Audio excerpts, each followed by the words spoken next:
Hello दोस्तों, मेरा नाम प्रशांत सागर है और क्रीपी कंटेंट हिंदी में आपका स्वागत है। आज मैं एक्सप्लेन करने जा रहा हूँ 2017 में आई एक थाईलैंड हॉरर फिल्म जिसका नाम है द प्रॉमिस। इस फिल्म का ओरिजिनल टाइटल है बियॉन्ड द रेलवेक और इसे डायरेक्ट किया है सोफन सक्ताफिजिट ने। बात करें इसके IMDb की तो द प्रॉमिस को मिले हैं 6 आउट ऑफ 10 जो कि एक अच्छी रेटिंग है। मूवी बिल्कुल भी बोरिंग नहीं है और मुझे पर्सनली इस मूवी की कहानी काफ़ी पसंद आई और मैं आपको यह मूवी रिकमेंड करूंगा क्योंकि ये आपके 1 आवर और 54 मिनट्स बिल्कुल भी वेस्ट नहीं करेगी। अगर आप मेरे चैनल पर नए आए हैं तो सब्सक्राइब करके बेल आइकन जरूर दबाएं और मुझसे कनेक्ट हो ताकि आप आने वाली वीडियोस को बिल्कुल भी मिस ना करें। और इंस्टाग्राम पर भी मुझे फॉलो कर लें क्योंकि एक दूसरे से कनेक्ट रहना बहुत ज़रूरी है। खैर, बातें काफ़ी ज़्यादा हो गई हैं और बिना वक्त गवाए अब चलते हैं इसकी स्टोरी की तरफ।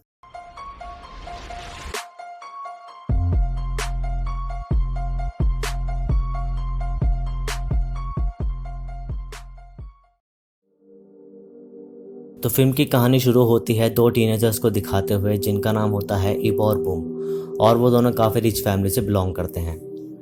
उन दोनों के पिता शहर के जाने माने बिल्डर और बिजनेसमैन होते हैं और उन्होंने एक बड़ी कंस्ट्रक्शन बिल्डिंग का प्रोजेक्ट लिया हुआ होता है। एक दिन इब और बूम अपने पिताजी के साथ उसी बिल्डिंग में जाते हैं जिनका उन्होंने प्रोजेक्ट लिया हुआ था और साथ साथ उन्होंने वहाँ एक एक अपार्टमेंट भी बुक करा लिया था ताकि वो दोनों फैमिली एक दूसरे के साथ रह सकें। इब और बूम काफ़ी एक्साइटेड होती हैं और वो उस बिल्डिंग के एक पिलर पर अपने हाथ का मार्क देकर उस जगह को अपनी फ्रेंडशिप के लिए रिजर्व कर देती हैं। उसके बाद इब और बूम अपने अपने पिताजी को परेशान देखती हैं और हमें पता चलता है कि स्टॉक मार्केट में बड़ी गिरावट की वजह से मार्केट डाउन हो गई है जिससे उनके प्रोजेक्ट पर काफ़ी असर पड़ा है। इस वजह से उनके पेरेंट्स बैंकरप्ट हो जाते हैं और उनका सारा पैसा कर्जा पूरा करने में चला जाता है। साथ साथ उनकी बिल्डिंग का प्रोजेक्ट भी वहीं रुक जाता है और वो दोनों परिवार एक छोटे से घर में रहने लगते हैं। फिर एक दिन इब बूम को उसी बिल्डिंग में बुलाती है और बूम देखती है कि इब को चोट लगी हुई है क्योंकि उसके पिताजी ने उस पर हाथ उठाया। फिर बूम इब को चुप करा कर एक एप्पल खाने को देती है और इब बूम को कहती है कि अगले हफ्ते उसके पेरेंट्स कहीं और शिफ्ट हो सकते हैं और वो बूम से अलग नहीं होना चाहती। उसी रात 12 बजे इब बूम को एक पेजर के थ्रू बर्थडे विश करती है और बूम देखती है कि उसके पिताजी रात को जग कर काम कर रहे हैं। इस मुश्किल समय में बूम नहीं चाहती कि उसके पिताजी सुसाइड करें तो वो उनसे बात करने चली जाती है और बातें करते करते बूम के पिताजी उसे बताते हैं कि उन्होंने स्टॉक मार्केटिंग करना शुरू कर दिया है और वो अब फिर से अमीर बन जाएंगे और ये बात सुनकर बूम काफ़ी खुश होती है। अगली सुबह बूम के ऊपर उसकी मॉम चिल्लाती है क्योंकि उसने स्कूल फीस को खर्च कर दिया था और उन्हीं पैसों से बूम ने इब और अपने लिए एक एक पेजर खरीदा था। मॉम की डांट से बूम गुस्सा हो जाती है क्योंकि उसकी मॉम ने उसे ये तक कह दिया था कि तुम मर क्यों नहीं जाती और उस दिन उसका बर्थडे भी था तो वो दुखी होकर वहाँ से रोते हुए चली जाती है। फिर बूम अपने पिताजी को एक होटल के बाहर देख लेती है और जब वो उनके पास जाती है तो वो देखती है कि बूम के पिता का दिमागी संतुलन खराब हो चुका है क्योंकि वो होटल में बैठकर अकेले ही बातें कर रहे थे और आसपास के लोगों को एम्बैरेसमेंट हो रही थी और ये देखकर बूम वहाँ से रोते हुए भाग जाती है। फिर उसी रात इब और बूम उस बिल्डिंग पर परेशान बैठे होते हैं और इब डिसाइड कर लेती है कि वो सुसाइड करके अपनी प्रॉब्लम से दूर हो जाएगी और बूम को भी अपने साथ सुसाइड करने को वो कहती है क्योंकि दोनों काफ़ी अच्छे बेस्ट फ्रेंड्स होते हैं और इब नहीं चाहती कि वो अलग हो और जैसी सिचुएशन उनकी हो चुकी थी उस हिसाब से उन्होंने सुसाइड करने का सोच लिया था। इब बूम से प्रॉमिस कराती है कि उसके मरने के बाद तुम भी सुसाइड कर लेना ताकि मरने के बाद भी हम दोनों साथ रहें और फिर इब बूम को हैप्पी बर्थडे बोलकर ट्रिगर दबा देती है और वो वहीं मर जाती है। फिर बूम भी मरने की कोशिश करती है लेकिन उसकी हिम्मत नहीं हुई ट्रिगर दबाने की और वो घबरा कर वहाँ से भाग जाती है और इब से किया हुआ प्रॉमिस वो तोड़ देती है। फिर 20 साल बाद हम बूम को देखते हैं जो कि वो भी अपने पिताजी की तरह एक बिल्डर बन चुकी थी और वो अब उसी बिल्डिंग का प्रोजेक्ट पूरा करना चाहती थी। बूम को एक बेटी भी होती है जिसका नाम बेल होता है और वो प्रोजेक्ट के सिलसिले में उसी बिल्डिंग पर पहुंचती है और वो बैंक वालों से लोन के लिए अप्रूवल मांगती है लेकिन उनका कहना था कि आप अपने पहले के लोन्स क्लियर कर लें फिर हम आपका अगला लोन अप्रूव करेंगे। इसी बीच बेल उसी बिल्डिंग में सेल्फीज लेती है क्योंकि वो काफ़ी हाइट पर थी। फिर बेल इब और बूम के हाथों का मार्क देखती है और उस पर कुछ ड्रॉ करने लगती है। इसी बीच वहीं मौजूद एक रूम का दरवाज़ा खुलने लगता है और जब बेल उस रूम में देखती है तो तो वहाँ कोई नहीं होता, लेकिन उसका फ़ोन किसी का फेस डिटेक्ट करने लगता है। तभी वहाँ उसे एक पेजर पड़ा मिलता है जो कि इब का था और उस पर 2 स्टिकर चिपके हुए होते हैं और वो स्टिकर इब और बूम की फ़ोटो होती है, लेकिन 20 साल निकल जाने की वजह से वो स्टिकर थोड़े मिट जाते हैं। फिर बेल उस पेजर को ऑन करके उसमें लिखे मैसेजेस पढ़ने लगती है जो कि उस समय ईव और बूम एक दूसरे को किया करते थे और उसमें मोस्टली पोएम्स थी जो कि बेल अपनी फ्रेंड को सुनाती है। उसी रात 1 बजे करीब बूम की आँख किसी चीज़ की आवाज़ करने से खुलती है और वो जाकर देखने लगती है, लेकिन उसे कोई नहीं दिखता। तभी दूसरे रूम से कुछ सामान गिरने की आवाज़ की वजह से बूम डर जाती है क्योंकि उसको लगता है कि घर में कोई है और वो बेल को पुलिस को बुलाने को कहती है। फिर कुछ ऑफिसर्स आकर उनका घर चेक करने लगते हैं तो उन्हें एक दीवार पर ठीक वैसा ही मार्क दिखता है जैसा इब और बूम ने उस बिल्डिंग पर बनाया था और ये देखकर बूम थोड़ा डरने लगती है। फिर वो लोग सीसीटीवी फुटेज चेक करते हैं तो उन्हें बेल चलती हुई दिखती है और उसकी हरकतों से हमें पता चलता है कि वो पोजेस्ड है और वो किसी इनविजिबल फोर्स के साथ मिलकर उस दीवार पर कुछ मार्क कर रही है और इससे उन्हें यह पता चलता है कि वो मार्क बेल ने ही बनाया था। ये देखकर बूम को बेल की चिंता होने लगती है और वो अगले दिन उसे डॉक्टर से कंसल्ट कराती है। फिर डॉक्टर बूम को बताता है कि बेल स्लीप वॉकिंग कर रही है, यानी नींद में चल रही है, और इसके लिए डॉक्टर बूम को कुछ दवाइयाँ सजेस्ट कर देता है। फिर थोड़ी देर बाद बूम बिल्डिंग के कॉन्ट्रैक्ट बनाने के सिलसिले में इब की मॉम और इब का छोटा भाई आओ से मिलती है जो कि अभी भी काफ़ी गरीब थे। इब के पिताजी भी उस बिल्डिंग के प्रोजेक्ट में इन्वॉल्व थे तो वो उन्हें एक अच्छा अमाउंट देने को तैयार थी अगर वो उस बिल्डिंग के कॉन्ट्रैक्ट को अप्रूव करा पाए तो। फिर उसी शाम बूम की मेड बूम को कहती है कि उसको लगता है बेल किसी के वश में है, लेकिन बूम एक बिजनेस वूमन होती है तो वो इन सब चीज़ों को नहीं मानती और वो मेड को घर से जाने को कहती है। इब के परिवार से मिलकर बूम को इब की थोड़ी याद आने लगती है तो वो उन दोनों की कुछ यादें देखने लगती है जिसमें पेजर और वो स्टिकर थे जो कि इब के पेजर पर बेल ने देखे थे। तभी बूम सीसीटीवी फुटेज में बेल के साथ किसी को नोटिस करती है और वो बेल को उसके बेडरूम में देखने जाती है तो वहाँ उसे कोई नहीं मिलता, इसलिए वो बेल को यहाँ वहाँ ढूंढने लगती है। तभी बूम को बेल हॉल में बैठी मिलती है और किसी से बात कर रही होती है। इस हरकत को देखकर बूम रिकॉर्डिंग करना शुरू कर देती है ताकि वो डॉक्टर को दिखा सके, लेकिन पलक झपकते ही बेल वहाँ से गायब हो जाती है। फिर बूम तब भी बेल को ढूंढती है और बेल किसी के लिए जूस लाकर वहाँ रख देती है, लेकिन वो स्लीप वॉकिंग कर रही होती है इसलिए उसे नहीं पता कि वो क्या कर रही है और ना ही बूम उसे रोक रही थी। फिर वहाँ रखा जूस का गिलास खुद ब खुद खाली हो जाता है और ये देखकर बूम काफ़ी डर जाती है। फिर अगली सुबह रात के इंसिडेंट से बूम थोड़ा परेशान होती है तो बेल उससे पूछती है कि वो रात को नींद में चल रही थी, लेकिन बूम उसे कुछ नहीं बताती क्योंकि वो नहीं चाहती कि बेल उस बात से डरे। फिर बूम को लगता है कि शायद इब बेल को परेशान कर रही है क्योंकि बूम ने उसका प्रॉमिस तोड़ा था और इसी बात से बूम उस बिल्डिंग पर जाकर एक एप्पल रख देती है क्योंकि इब को एप्पल काफ़ी पसंद था। इसी बीच वहाँ तेज हवा का झोंका आता है और एप्पल पलट जाता है और जब वो एप्पल को उठाती है वो देखती है कि एप्पल पर एक बाइट है और वो बाइट पूरा सड़ रहा है और ये देखकर बूम काफ़ी डर जाती है। फिर बूम बिल्डिंग के नीचे जाकर एक बच्चे को नोटिस करती है जो कि उसे देखकर डर रहा था और जब वो उस बच्चे से पूछती है कि तुम डरे क्यों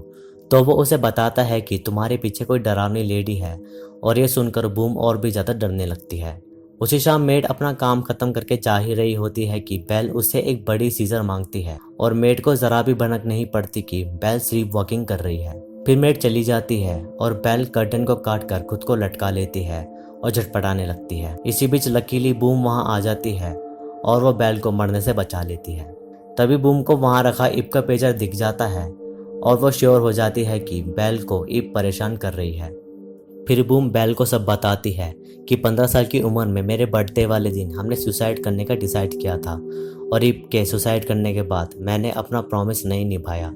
और ये बात सुनकर बेल सोचती है कि आने वाले सैटरडे को वो 15 साल की हो जाएगी और वो अब डरने लगती है कि इब उसे अपने साथ ले जाएगी क्योंकि इब बूम से गुस्सा है कि उसने अपना प्रॉमिस पूरा नहीं किया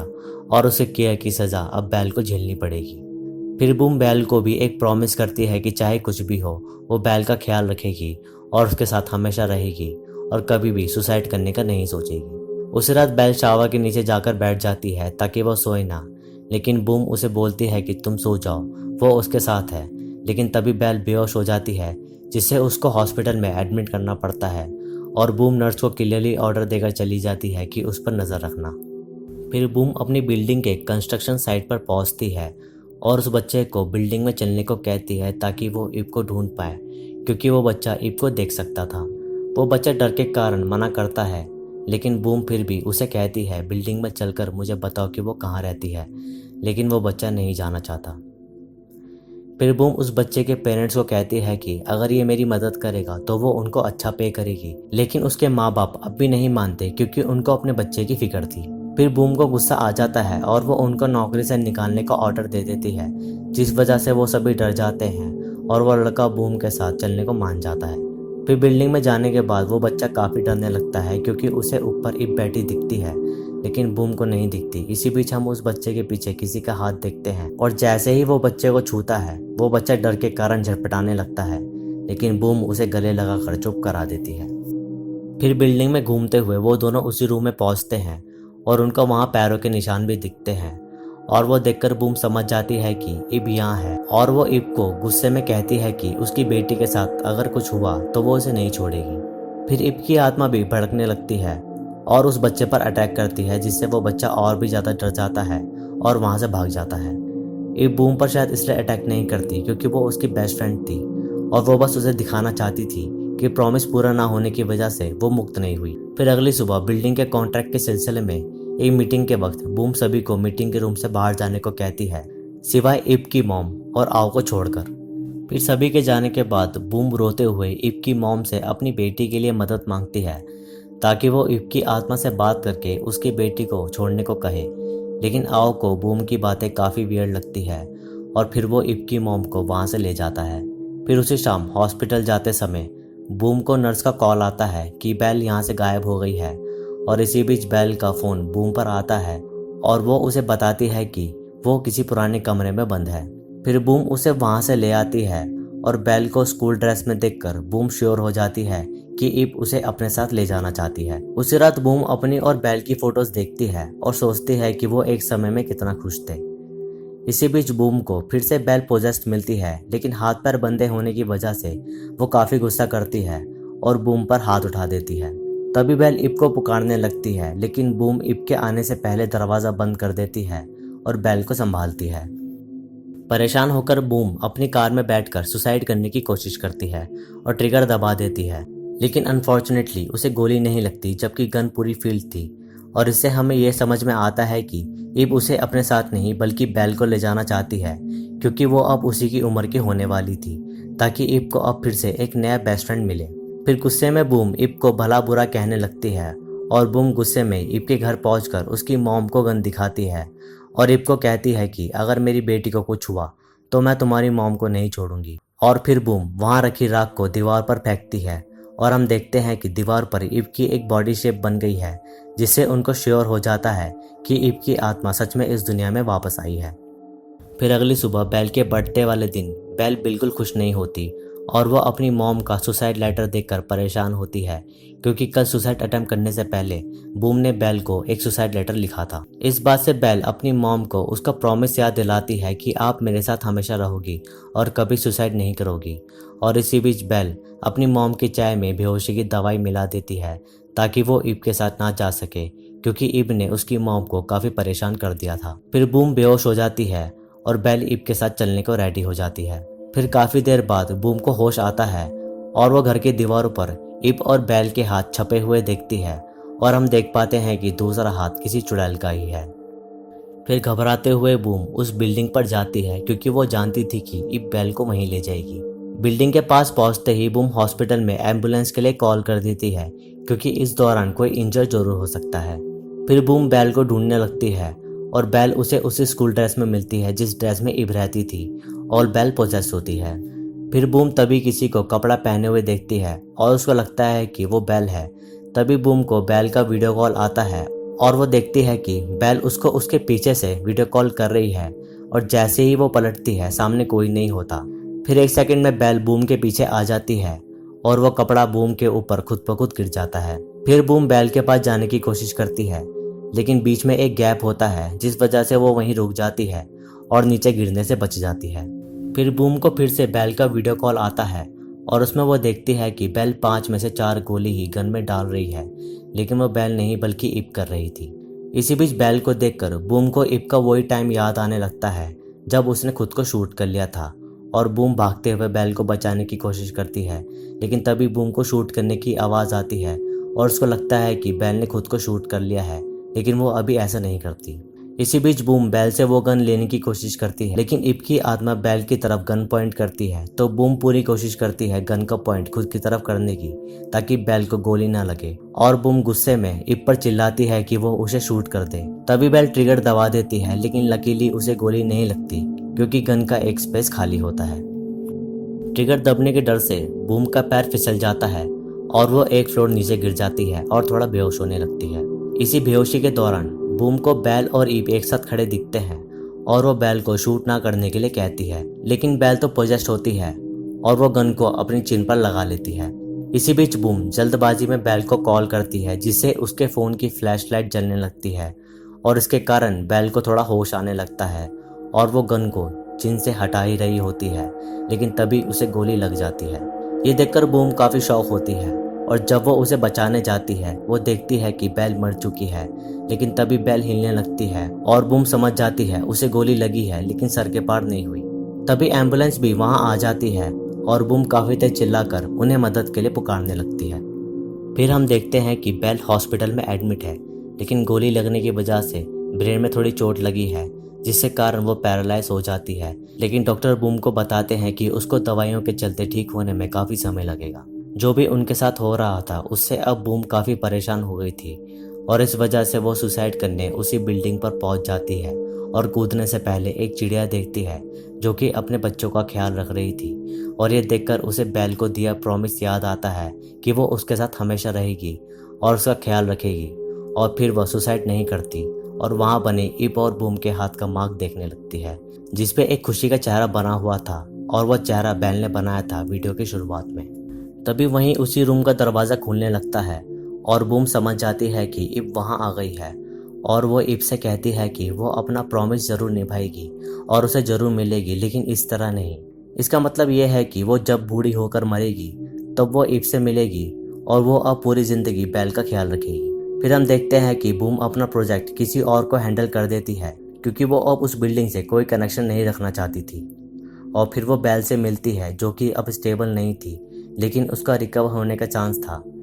तभी बेल थोड़ा रिस्पॉन्स करने लगती है बूम की बातों का, और इस बात से बूम काफ़ी खुश होती है कि उसकी तबीयत अब ठीक हो रही है, और ये मूवी यहीं ख़त्म हो जाती है। आई होप ये वीडियो आपको अच्छी लगी होगी और इस मूवी की स्टोरी भी। इस मूवी में दिखाया गया है कि पेरेंट्स अपने बच्चों से कितना प्यार करते हैं और उनके लिए वो कुछ भी करने सहने को तैयार हैं, चाहे कुछ भी हो जाए। कमी इस फिल्म में यही है कि घोस्ट कहीं भी नहीं दिखाया गया, लेकिन आपको इसकी कोई ज़रूरत भी नहीं लगेगी। अगर आपको ये वीडियो अच्छी लगी तो इसे लाइक ज़रूर कर देना और शेयर भी कर देना, इससे मुझे काफ़ी हेल्प मिलेगी ग्रो करने में। सब्सक्राइब करके बेल आइकन ज़रूर दबाना ताकि आप आने वाले वीडियोस को बिल्कुल भी मिस ना करें। मैं मिलूँगा आपसे अगले वीडियो में, तब तक के लिए नमस्कार।